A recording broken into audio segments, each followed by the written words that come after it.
Hey, welcome to the Sharing Jesus podcast. We're so excited for episode 2, Things Kids Say at Church. We have 2 awesome segments for you guys today. The first segment, we're going to talk about some of the toughest questions we've been asked, whether it be at church camp or Bible school or even on Wednesday nights. And in segment 2, we're going to talk about some of the funniest stories we've had in the ministry that involves kids, and also if that's at church camp or Bible school or Wednesday night. And joining me today is our lead pastor, Michael Reese, and our student pastor, Rob Cox. Are y'all excited for today's episode? Oh, yeah. Ready to roll, bringing back memories and trying to forget some. Yes, absolutely. Trying to forget them. There's some that's like, wow, that really happened. Yeah. But we're going to talk about them today. This is going to be good. It's going to be fun. What's cool about this episode today is it's all of our personal accounts. And some of these stories you hear today, we may not have been in the room, but we were in the building probably, or we were in the vicinity. But man, kids can be a handful. Kids say the darndest things. Yeah. Yes. And so in the first segment, we're going to tackle some of the toughest questions that we've been asked while maybe presenting a lesson, or I don't know, just Pastor, you standing in the foyer and a kid may run up to you and ask you a question after your sermon. I'm sure, they can ask questions anytime they want to. I know the famous question in the cars, are we there yet? Yeah, foyer's definitely a spot. Things are fresh on their mind, especially if you mess up. Yeah. Just thinking about just being in the foyer, kids rush up there and they'll be talking about a question popped in their head. I had a little 3-year-old. I said, "Hey, what did I preach on?" He said, "You preached on the devil." The devil with a B. So this first segment, we're going to talk about, like I said, some of the toughest questions we ask. We'll just start over here and go around the table. So we'll start with you, Pastor. What's one of the toughest questions that you may have been asked before by a kid? I don't know if it's tough or if it's just funny. There was, I thought it was real interesting. Just several years ago in the heyday, whenever that show, The Walking Dead, was very famous, and I don't know if he was being a smart aleck or what, 3rd or 4th grade, talking about Jesus rising from the grave. And so, any questions? Kid said, "Preacher," I think that's what he called me. He said, "Is Jesus a zombie?" And wow. Imagine right there, you're like, it makes you think a little bit. Like, what? The response is the toughest part of all of these, probably. Oh my, yeah. And, what do you say? Well, everybody's already laughing, and because there was I know 20-something people in the room, and whenever he asked that question, and it was there at Promised Land, everybody died down giggling. I said, well, I tried to make it not embarrass him, because I couldn't tell if he was serious or not, but or just being silly. But of course, zombies in the movie and the shows, people, Night of the Living Dead or whatever they called. But no, Jesus is not a zombie. He is in a new body. I had to explain that. That's hard for kids to grasp, and even adults that we're going to be not living forever in this body that we have now. But so. That's a tough question for a lot of people. So we did have to tackle that. How do you put that in kids' terms? Yeah, they wonder the craziest things sometimes. They like some people are probably like, why is that kid asking that? That's probably a normal thought in his brain. Yes. I just thought about this. This is weird because every time we do like the Lazarus illustration, we always use toilet paper to wrap them up, and then we bring them out of the cloths. But you also think about it around Halloween time, or as we got to say fall festival time. There's always like a mummy wrap. Well, you're doing the same thing, and the kids thinking, "Oh, that's a zombie." Yeah. Yes. So I'm like, wow, maybe we need to rethink how we do the Lazarus illustration in church with kids. Play on the playground all the time, like the zombies and the effect if you get tagged, like you're the zombie. Yeah. So it crosses their brain. I don't remember thinking if Jesus they'll was say a zombie. it. Yeah, absolutely. And that's of course, Rob, you're our student pastor, so you're trying to have to constantly balance, and I know for years I was, a pastor by myself, so I was wearing all the hats. I was the pastor, I was the student pastor, I was the janitor. He was everybody. So you're trying to always answer a question on somebody's level. Yeah. Mm-hmm. That's being in the school system really helped me. I mean, I was kindergarten and 1st grade PE. and it really helped me in coaching when I was doing that, because I would go from in the morning time, I was kindergarten, first grade PE, but then I would have to go to senior high football as defense coordinator, and I had to be the cool guy, fun, rock star guy, PE teacher in the morning, and then I go over there to the senior high, and I got to like change the way I'm presenting. I was like, man, this is weird, but it prepares you a lot to be able to answer all these questions. That's an excellent illustration. So that was my struggle that day in talking about why Jesus is not a zombie. Yeah. Yeah. But what does it mean when we say he's alive today in a body? And of course, in our biblical terminology, we use a Bible, a word that's there's a form of it in the Bible, glorified body, but in Philippians it talks about he has a glorious body. Yeah. And so I did my best. That was one of the toughest and, to me, a little humorous questions that's popped up in recent time. Yeah. All right, Rob, what you got? Well, this one makes me think about, timing is everything. If you're ready for the questions, you kind of studied up on what they might say, but it's always about the timing. And when a kid comes out of the blue with just some question, right? And so always kids go through this, they have a pet that passes away. And, it might happen in your youth group or whatever, or the kids ministry going on. And so they'll eventually get to the point where they're going to ask you, does my dog go to heaven when he dies? And when you're in the middle of a whole different lesson of like your train of thought is right on this topic, and then you have to answer that question. This is a big one. Has nothing to do with the lesson, right? Yeah. And you're stuck like, this kid's expecting an answer. Oh yeah, and you gotta answer like it. This is the toughest thing that they're going through right now in their life. Like, this is big, Yeah. I've had dogs die on me, and it's not fun to go through, especially as a kid. And so at that time, I had to talk to them and say, hey, well, there's nothing in my Bible that tells me that they don't go to heaven. Yeah. And so And we were talking about this for a brief moment before we started this podcast, and Pastor said, let's wait and talk about it. Let's wait and talk about it till we get in there, yeah, right? because it's on our script, but let's wait and talk about it, see what we all think. Yeah, so I'm sitting there, and I just basically left it open-ended because there's nothing that says that they do or don't. And clearly in the Bible, it does tell us that there are animals in heaven. So I don't, hey, they're part of creation. God created them, and I don't know. I don't know the answer to that question. So anybody that's listening to this, I want to encourage you. If a kid asks you a question, it is okay to say, I don't know. Yeah. Well, I wish I had known that. Because we all think we have to answer them because we got to be the smartest in the room. Just tell them that I don't know, and I'll get back with you. I started pastoring whenever I was 20 years old, and I think I probably had turned 21 by the time this question came along, kid. And again, you're thinking you're supposed to know all the answers as a pastor, or at least try your best, And so, kid asked me, "Did my dog had died, and is it in heaven?" So I didn't want to lie because I don't think, in other words, if I have a dog, I do not believe it goes to that one goes to heaven. Now, if there's dogs in heaven, God put them there, okay?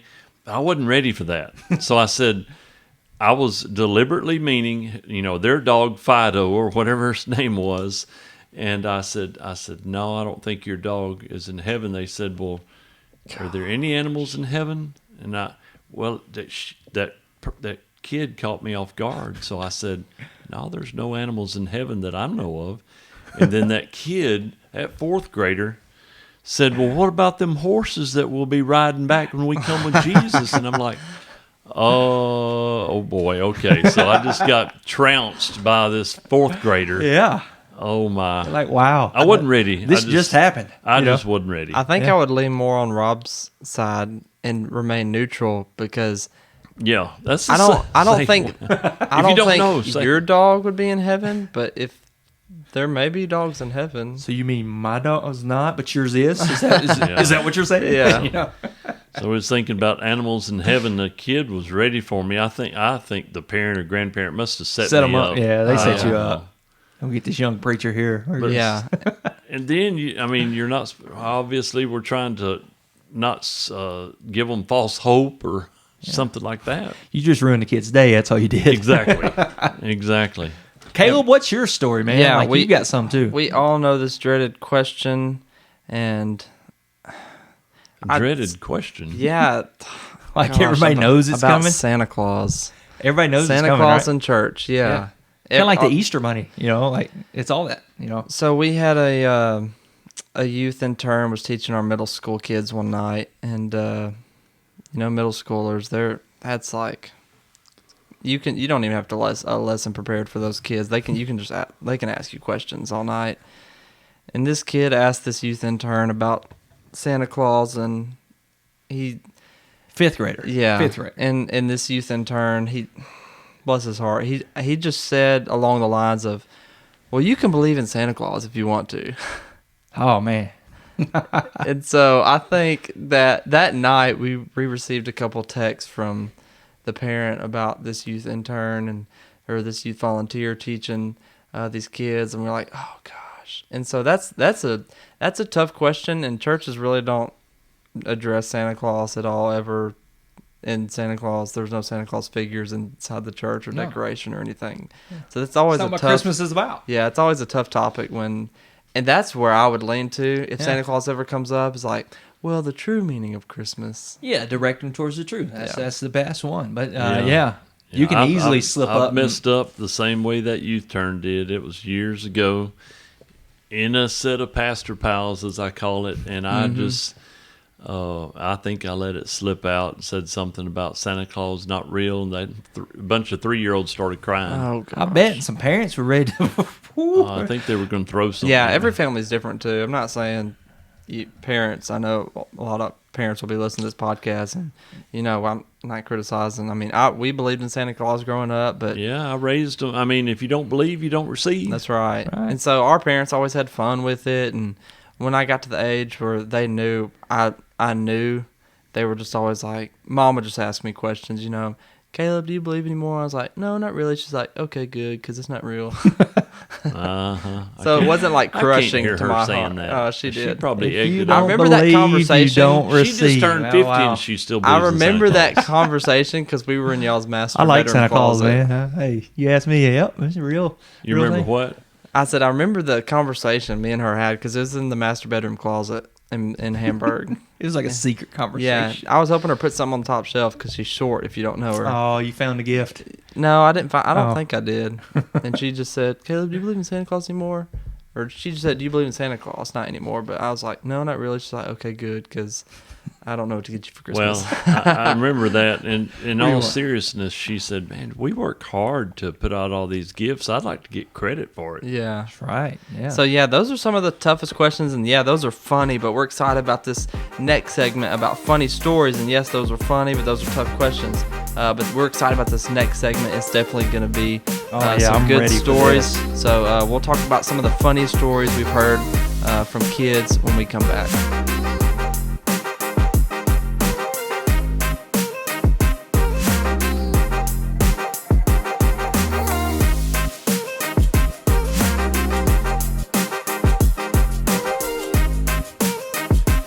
All right, welcome back to Things Kids Say at Church. We are in the second segment. Some of the funniest stories we've heard and experienced with conversations with kids, things they've said. And we just talked about some of the toughest questions kids have asked us. And if you know anything about kids, if you have kids, they can ask some crazy questions. But this next segment, we're going to talk about some funny stories that we've heard involving kids. And I'll start with my story, and it happened at Bog Springs Church Camp. And I'm going to say it was probably 2012, 2013. And there was this kid in our cabin. He wasn't from our church at the time. And he had this nickname, Chewy. And if you can imagine a kid that needed about 10 melatonin before bed, this was that kid. I mean, hyper as can be. I remember there's the speaker the last night of camp got this kid involved in tearing up these big paper posters, and just because this kid was hyper and everybody knew who he was, just all around funny. Well, if you've ever been to camp, you know how they, everybody that's saved, usually comes up at the end of camp, and they say, if you've been saved, we'd like to come down and just celebrate with you. And so all those kids come down, if you rededicated your life, come down, we want to celebrate with you. and if you surrendered to the ministry, so on and so forth, was, well, Chewy had accepted Christ as a Savior that week, and he was about 12 years old. I want to say he was from Donaldson, but I don't remember. That was his nickname. I don't remember his real name. He had spiky, he was blonde hair. It's just like crazy. We're going to say his nickname is his real name, Chewy. Yeah, Chewy. Let's go with it. And so Chewy's down there in the midst of the kids that accepted Christ as a Savior. And everybody was just so excited for him because some people knew, some people didn't. But at this camp, they would pass the microphone down the line. There was probably like 60 kids that got saved. And they said, we just want you to say your name and tell us what church you're from. And so they start passing the mic down. And we know Chewy's wild, but we're not expecting much from him because, he's never had a microphone. Now, do you remember, did he actually make a profession of faith? I don't remember. He may have just went down there to the front. Just went. Yeah. He said, "They're gonna let me talk. Yeah, let's go. Opportunity to go. I'm taking it." And so they're passing the mic down, and the mic's coming to Chewy. And the more I think about it, the funnier it is. But they said, "Just all right." And what church you from, and what's your name? And Chewy grabs the mic, and he sits there for a second, and he just goes, "Monday, Monday, Monday, monster truck rally."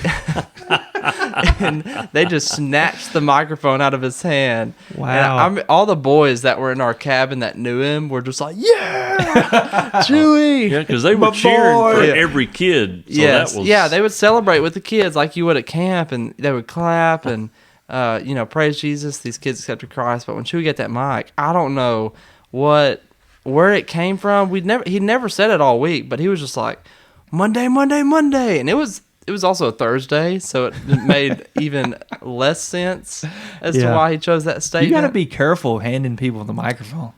Yes, and I think as a camp director, you have a story about things with kids. That stuff scares getting you. a microphone. Yeah, and I learned the hard way. Or just having the spotlight. Yeah, like just we were in a moment. We were celebrating the seniors, right? The kids that should know better. On a Wednesday night, Wednesday night, we're celebrating the seniors, and we're kind of doing the same thing. Hey, pass the mic down. We already knew their name, but I said their name and like what their most memorable moment was from like youth, from their 6th grade year all the way through 12th grade. And so we got this new kid. He's been there like the whole year, so we're going to honor him too. He was dating a girl that was in the youth group, senior as well. So we're going to honor this kid. Not going to say his name, but funny story. And I learned the hard way because he passed the microphone the first time. So he passed and didn't want to say anything. He didn't want to say anything. And I should have just was like, okay, but I was like, nah, this is senior year. You gotta say something, right? And so you gotta have some story. And it was like totally a moment that I regret. It was funny when it happened, but because I knew the context of the conversation, it's a very healthy conversation the night that they had it in small group because they were talking about real life things. But in that moment, we're all these kind of celebrating the seniors, exciting stuff and cool, memorable moments. Kids are sharing about small group leaders or a game or, camp or this, that. Yeah. And we finally get back around to this kid and the kid says, well, I really had fun the night that we talked about why God created weed. And like I had this whole 5-minute thing that I was about to say to the rest of the youth group. Silence after that. Oh yeah, and I was like, all right, let's go small groups now. I had something else to give the seniors and I just totally missed it. I was like, y'all go small group. I was like, what was I thinking? Gosh. What do you do? That's crazy. You got to be careful pressuring people into a microphone. Yep. How do you recover? What's next? You send them to small group. And I remember this actually. The more you talk about it, I remember like what was going on, and like we knew this kid, but it wasn't one of those kids that you were like, oh, I'm not giving him the microphone. Like we didn't expect it. No, the senior boys, small group, and man, I love when we talked about why God created weed, and we're like, okay, all right, that's a wrap. Let's go small group. That was it. Well, and not only when you talk about it, I've had adults ask me, is that okay to smoke weed? Is it okay? God made it, this and that. And you have to, I have to explain that everything's been contaminated by sin and whatnot. It wasn't something a kid said, but that did one time. Yeah. In the middle of my sermon, and there's so many distractions that happen while you're preaching. There's you get good at a lot of activity. You get good at ignoring them. Yeah. But not ignoring them, but just not acknowledging it. you're really good at preaching, and a kid just starts crying, you just keep preaching, you preach louder. Exactly. Right.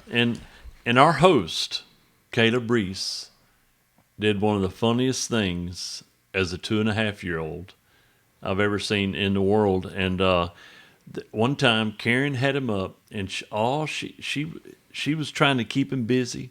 He was doing his thing down here on the pew, and I'm preaching. I don't know anything, but I see everybody behind my wife starts laughing, but they're trying not to laugh out loud. They're laughing, and what happened was as soon as I said, everybody, it's time to get into God's Word. Let's open your Bibles to such and such. My son reached into his pockets, took earplugs, and stuck them in his ears for the sermon. You were ready for that one. I don't remember this, but I've heard the story. Well, yep, 2.5. Karen could not figure out why everybody was getting. She looked down at you, and it was on. Yeah. And you got it good. This is why we have kids' church now. Kids' church. Oh, speaking of kids' church, wow, we started that, and it was this happened recently here at Sharon. It was really cool. I'm not going to say his name or nothing, but we were down there. I was actually attending kids' church just as a volunteer. Was going to see what was going on, and I'm usually on the teacher rotation. So we got another teacher up there teaching, and he's like about to start the lesson. Like we got the video is over. There's a video lesson, and there's like a Q&A, and then he summarizes, and then we go to something else. So right at the beginning of the lesson, he's like one line in, and the kid raises their hand, and the volunteer, was like, "Hey, what's going on? You got a question?" And the kid said, "Brother so-and-so," I'm not going to say his name, "Brother so-and-so, we saw you at Hooters the other day." And I'm sitting back there looking at all the other volunteers, and we're all like laughing and like, oh, like, how do you recover? But I got to give it to the volunteer.